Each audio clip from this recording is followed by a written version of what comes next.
Hello and welcome to this video where we will be looking at wildlife in an urban setting. To start off, you should get to know the wildlife that lives in your own backyard and your neighborhood. Now where I live, we are lucky to have miles and miles of trails throughout the metro and surrounding suburbs. So before we head out to the trail, let's take a moment and look at some of the basic camera equipment that we will be using. As you can see, you need a pack light because most likely you will be on the move. I normally only carry one camera body and one telephoto zoom lens. I sometimes carry a wide-angle lens depending on what time of year it is. I also like to carry a monopod when I'm traveling with the super telephoto lens. Now, let's head out to the trail and see what we can find.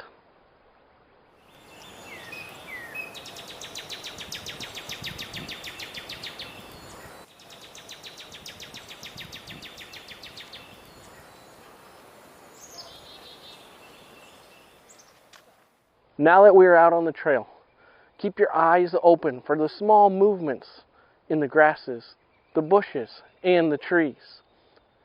I have found that over the years of walking this trail that the white-tailed deer are used to being around humans. Even the baby fawns quickly learn that humans are not a threat in these urban areas. Keep your ears open for all the different types of birds in the area.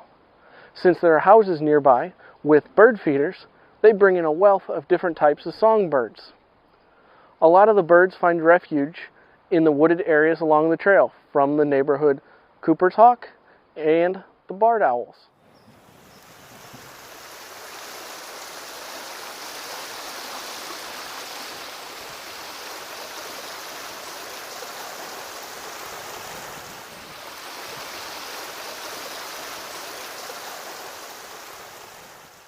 The small creek that flows through this urban wooded area helps wildlife to thrive. Not only do the deer use the creek, but you'll just never know what you might find. I have found turtles, big and small. I've even found a mink, and a rare sighting of a beaver chewing on some downed wood. Over the last couple of years, I've even photographed wood ducks with their ducklings.